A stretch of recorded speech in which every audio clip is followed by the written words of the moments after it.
যুবক মনে মনে চিন্তা করে, হায় হায়, বৃদ্ধ লোকটাকে আমি তো মেরে ফেললাম, এবার আমাকে এখান থেকে পালাতে হবে। যদি আমি না পালাই, তাহলে যদি আমাকে ধরে ফেলে, তাহলে খলিফাতুল মুসলিমিন হজরতে ওমরের আদালতে আমার ফাঁসির রায় হয়ে যাবে, দুনিয়া থেকে বিদায় করে দেওয়া হবে, আমার এখান থেকে পালাতে হবে।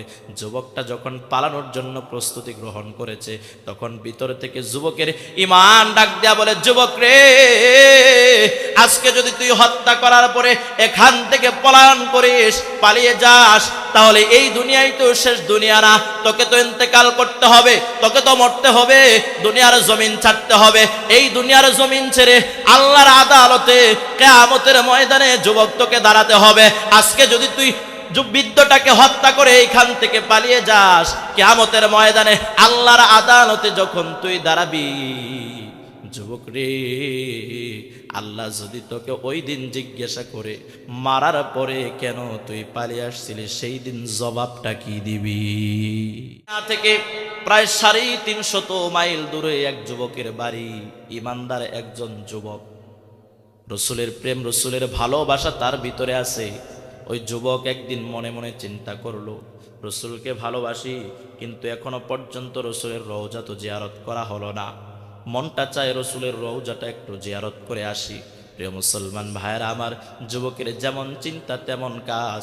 ওই যুবকটা একদিন তার উটটাকে নিয়ে নবীজির রওজা জিয়ারত করার জন্য ঘর থেকে বের হয়ে পড়ল। মদিনা থেকে 350 মাইল দূরে তার বাড়ি। কত মাইল দূরে? একটু জোরে বলেন কত? 350 মাইল দূরে যুবকের বাড়ি।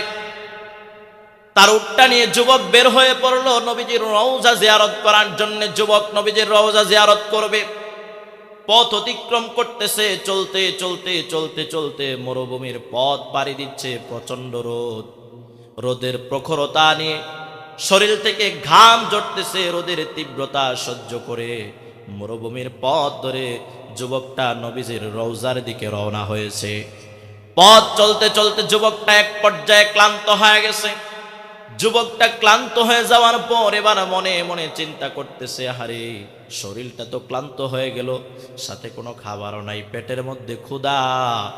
যদি সামনে কোনো খেজুরের বাগান পেয়ে যাই, তাহলে সেখানে গিয়ে আমি একটু সময় বিশ্রাম করে আবার পথ অতিক্রম করব। এভাবে চলতে চলতে 200 কিলোমিটার, 200 মাইল যুবকটা পাড়ি দিছে। কয় শত মাইল? 200 মাইল পাড়ি দেওয়ার পরে যুবক একটা খেজুরের বাগান পেয়ে গেল। সুবহানাল্লাহ! একটা খেজুরের বাগান তার সামনে পড়ল। প্রচন্ড রোদ, রৌদ্রের কারণে পিপাসাক্ত হয়ে গেছে, পানিও পিপাসাও পাইছে, আবার ক্ষুধাও লাগছে, এইদিকে আবার তাপমাত্রাও বেশি। যখন খেজুরের বাগান পাইছে, খেজুরের বাগান পাওয়ার পরে যুবকের আর হুঁশ নাই, যে হাই রে হাই রোদ, এই রোদের মধ্যে আর কত, এবার একটু জিরায় নেই, নাকি বলেন? আমাদের বাসায় কি বলে? জিরায় নেই। সারাদিন কাজ করার পরে যখন প্রচন্ড রোদ ওঠে, তখন কেমন লাগে? পানির পিপাসা যদি পায় তখন খুব কষ্ট লাগে না? তো যুবকেরও খুব কষ্ট লাগতেছে, পিপাসায় জিহ্বা বের হয়ে যাচ্ছে। যুবকটা এবার যখন খেজুরের বাগান পাইছে, খেজুরের বাগান পাওয়ার পরে উট থেকে নামছে। নামার পরে একটা গাছের সাথে, খেজুরের গাছের সাথে এইভাবে হেলান দিয়া বিশ্রাম নিতেছে। উটটা তার পাশেই। তো বিশ্রাম নিতে নিতে হঠাৎ করে যুবকটা এক পর্যায়ে ঘুমায় গেছে। শরীর যখন ক্লান্ত থাকে, তখন একটু বিশ্রাম নিতে গেলে, একটু বসলেই কিন্তু ঘুমাইসা যায়। কথা ঠিক কিনা বলেন? যারা কাজ করে তারা বলতে পারবে, যারা কাজ করে না তাদের শরীর তো একবারে ফার্মের মুরগির মতো হয়ে গেছে। তো যুবক তো ঘুমায় গেছে। ঘুমায় যাওয়ার পরে এইদিকে যুবকের যে উটটা ছিল, এই উটটাও তার কাছ থেকে আস্তে আস্তে খেজুরের বাগানে ঢুকছে খাবারের জন্য।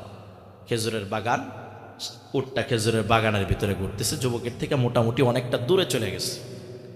এদিকে খেজুরের বাগানের যে মালিক, বৃদ্ধ মানুষ, সে মালিক আসছে, যে যাই, অনেকদিন হলো খেজুরের বাগান দেখি না, আজকে যাই একটু দেখে আসি বাগানটা কেমন আছে। তো মালিক যখন আসছে, আসার পরে দেখে সর্বনাশ, খেজুরের বাগানের ভিতরে উট সব খায়া একেবারে পাড়ায়া নষ্ট করে ফেলতেছে। বলেন এবার মালিকের মাথা কি ঠিক আছে? জোরে বলেন ঠিক আছে? মালিকের মাথা তো ঠিক নাই, যে আমার খেজুরের বাগানের খেজুর গাছ ধ্বংস করে ফেলতেছে। উটটা কার? উটটা তাড়ানোর জন্য হাতের মধ্যে একটা পাথরের টুকরা নিয়ে দিছে ঢেল। ঢেল দেওয়ার পরে উটের মাথার মধ্যে এমন পয়েন্টে, এমন জায়গায় লাগছে, লাগার সঙ্গে সঙ্গে উটটা মারা গেছে। লাগার সঙ্গে সঙ্গে কি হয়েছে? উট মারা গেছে। আচ্ছা, এখন আপনাদের কাছে প্রশ্ন, উট কি মারার জন্য ঢেল দিছে? জোরে বলেন। উট তো মারার জন্য ঢেল দেয় নাই, ঢেল দিছে উট খেদানোর জন্য, তাড়ানোর জন্য, কিন্তু এমন পয়েন্টে লাগছে উট মারা গেছে। প্রিয় মুসলমান ভাইয়েরা আমার, এবার আল্লাহর বান্দা যখন উট মরে গেছে, উট মরে যাওয়ার পরে আল্লাহর বান্দা দাঁড়ায়া দাঁড়ায়া উটটা পাহারা দিতেছে। কার উট? বান্দার হকটা বুঝাইয়া দেওয়ার জন্য আল্লাহর বান্দা উট পাহারা দেয়। এদিকে যুবকের ঘুমটা ভেঙে গেছে। ঘুম ভেঙে যাওয়ার পরে যুবক তাকায়া দেখে উট তো দেখা যায় না। উট খোঁজার জন্য যুবক এইবার উটের তালাশে খেজুরের বাগান ঘুরতেছে। ঘুরতে ঘুরতে হঠাৎ করে যুবক তাকায়া দেখে উটটা মরে পড়ে আছে, পাশে একজন বৃদ্ধ লোক দাঁড়ানো। বৃদ্ধ লোককে জিজ্ঞাসা করলো, চাচা, ও চাচা, এই যে উটটা দেখা যায়, এই উটটা তো আমার উট, মারছে কে? বলে, বাবারে একটু ধৈর্য ধরো, একটু সবর করো, আমার কথাটা আগে শোনো। এই যে উটটা দেখতেছো, আমি যখন বাগানের ভিতরে ঢুকলাম, ঢোকার পরে আমি উটটাকে দেখলাম আমার খেজুরের গাছগুলা নষ্ট করে ফেলতেছে। উটটাকে তাড়ানোর জন্য আমি পাথর নিক্ষেপ করেছি, কিন্তু উটের এমন জায়গায় লাগছে, লাগার সঙ্গে সঙ্গে উটটা মরে গেছে। আমার পাথরের আঘাতে উটটা মারা গিয়েছে। এই কথা শোনার পরে যুবকের মাথা নষ্ট। কারণ যুবক একদিকে ক্ষুধার্ত, আবার 100 মাইল 150 মাইল পাড়ি দিয়ে রসুলের রওজা এসে যাবে। এই দিকে যখন তার উটটাও মারা গেছে, যুবক এইবার যাবে কিভাবে? তার মাথাটা নষ্ট হয়ে গেছে। মাথা নষ্ট হয়ে যাওয়ার পরে এবার যুবক আর কোনো কথা না বলে ওই বৃদ্ধ লোকটাকে ধরে এলো পাতারি মারতে মারতে যুবক বৃদ্ধ লোকটাকেও দুনিয়া থেকে বিদায় করে দিয়েছে। আল্লাহু আকবার। একটু আগে বৃদ্ধ মারছে উট, এইবার যুবক রাগান্বিত হইয়া মারলো বৃদ্ধকে। প্রিয় মুসলমান ভাইয়েরা আমার, দেখেন একজন ইমানদার কাকে বলে? আশেপাশে কোনো মানুষ নাই, দেখার মতো কেউ নাই। যুবক মনে মনে চিন্তা করে, হায় হায়, বৃদ্ধ লোকটাকে আমি তো মেরে ফেললাম, এবার আমাকে এখান থেকে পালাতে হবে। যদি আমি না পালাই, তাহলে যদি আমাকে ধরে ফেলে, তাহলে খলিফাতুল মুসলিমিন হজরতে উমরের আদালতে আমার ফাঁসির রায় হয়ে যাবে, দুনিয়া থেকে বিদায় করে দেওয়া হবে, আমার এখান থেকে পালাতে হবে।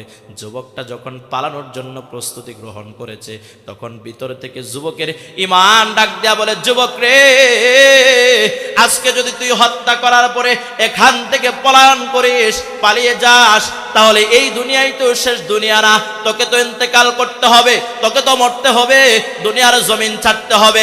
এই দুনিয়ার জমিন ছেড়ে আল্লাহর আদালতে কিয়ামতের ময়দানে যুবক তোকে দাঁড়াতে হবে। আজকে যদি তুই বৃদ্ধটাকে হত্যা করে এইখান থেকে পালিয়ে যাস, কিয়ামতের ময়দানে আল্লাহর আদালতে যখন তুই দাঁড়াবি, যুবক রে, আল্লাহ যদি তোকে ওই দিন জিজ্ঞাসা করে মারার পরে কেন তুই পালিয়ে আসছিলি, সেই দিন জবাবটা কি দিবি?